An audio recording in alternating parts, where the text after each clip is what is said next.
सो hey guys, यहाँ पे एक बहुत बढ़िया क्वेश्चन है परसेंटेज का। ये बेसिकली उस टाइप का क्वेश्चन है जिसमें एक student certain percentage of marks मिलता है उसको, और वो फेल कर जाता है सर्टेन नंबर मार्क्स से। बट जब उसको उससे ज़्यादा परसेंटेज मिलता है और वो पास कर जाता है एक सर्टेन ज़्यादा मार्क्स से। तो यहाँ पे क्वेश्चन क्या बोला है, let's see, when a student scores 36% marks then he is failed by 32 marks. जब उसको 36% मार्क्स मिलता है तब वो 32% से फेल हो जाता है, 32 मार्क्स से फेल हो जाता है।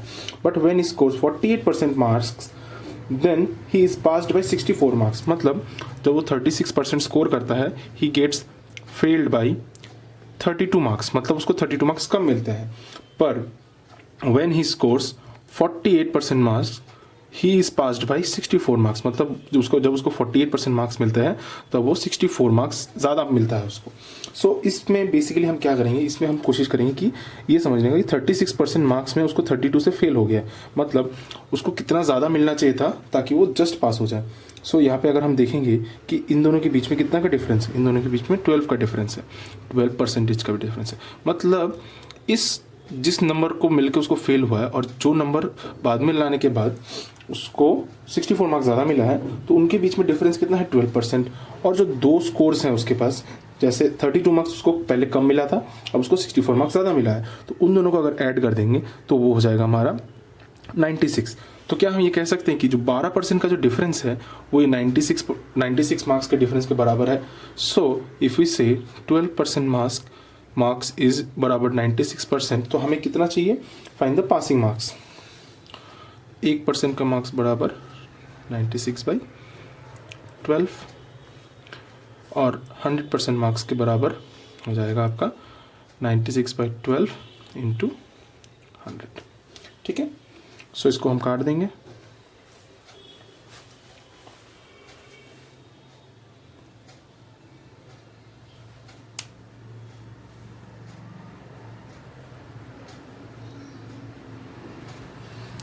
एट से कटेगा ये, सो हमारा टोटल मार्क्स हो जाएगा 800। यहाँ पे हमने टोटल मार्क्स को निकाल लिया। ठीक है, अगर हम यहाँ पे सिर्फ 1% का मार्क्स कैलकुलेट कर लेते तो हमारा आ जाता वो 8, और हमें यहाँ पे कितना मार्क्स परसेंटेज 38। अब इसके रिस्पेक्ट पे भी निकाल सकते हो, इसके रिस्पेक्ट में भी निकाल सकते हो। अगर हम 36 के रिस्पेक्ट में निकालेंगे तो हमारा हो जाएगा 8 इंटू 36, 8 6 42 4, 8 6 24 28, 248 मार्क्स। ठीक है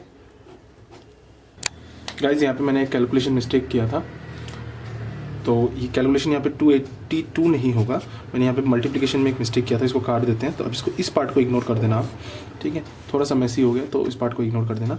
सो 8 इंटू 36 इज 8 6 48, 4 8 3 24 28, 288 मार्क्स। उसमें हमने अगर 32 ऐड कर देंगे तो हमारा पासिंग मार्क्स आ जाएगा। ओवरऑल कितना हमें मार्क्स चाहिए पास करने के लिए, तो यहाँ पे हो जाएगा 0 8 3 11 12 320। सो 320 मार्क्स हमको पास करने के लिए चाहिए। अब इसका परसेंटेज निकाल लेते क्योंकि हमारे पास टोटल मार्क्स तो था ही 800 इंटू 100, 0 से कट जाएगा 840%, 40% आपका डायरेक्ट आंसर आ जाएगा। ये कन्वेंशनल वे है। ठीक है, अब हम देखेंगे कि हम शॉर्ट में कैसे कर सकते हैं इसको। जैसे अगर इस सेम क्वेश्चन को मुझे बहुत स्पीड में करना होता तो मैं कैसे करता। यहाँ पे मैंने बहुत लंबा कैलकुलेशन इसलिए किया है ताकि मैं आपको एक्सप्लेन कर सकूँ। अगर मुझे इसको अगर स्पीड में करना होता तो मैं कैसे करता। सो मैं डायरेक्ट इसको पकड़ता कि मेरे पास इन दोनों का डिफरेंस, मैं डायरेक्ट 12% लिखता। 12% बराबर मेरा इन दोनों का एडिशन 96। सो आप इस लाइन को भी स्किप करके डायरेक्ट ऐसे कर सकते हो, 96 इंटू 12 इंटू 100, इससे आपको 100% का मार्क्स मिल जाएगा, 800 मार्क्स। अगर आपको 800 मार्क्स का मिल गया, मतलब 96 इंटू हमको 36% का भी निकालना है, 12 इंटू 36, 3 9 3 18 1 9 6 27 20। मेरे को यहाँ से मिले 32 ऐड कर देंगे तो हो जाएगा 320, 30 कर देंगे, अब यहाँ हो जाएगा 320 को रिस्पेक्ट में निकालेंगे किसके, 8 के रिस्पेक्ट में, 8 से 40% डायरेक्ट आंसर। तो आप कितना कैलकुलेशन स्किप भी कर सकते हो यहाँ पे अगर आपकी कैलकुलेशन बहुत फास्ट है तो।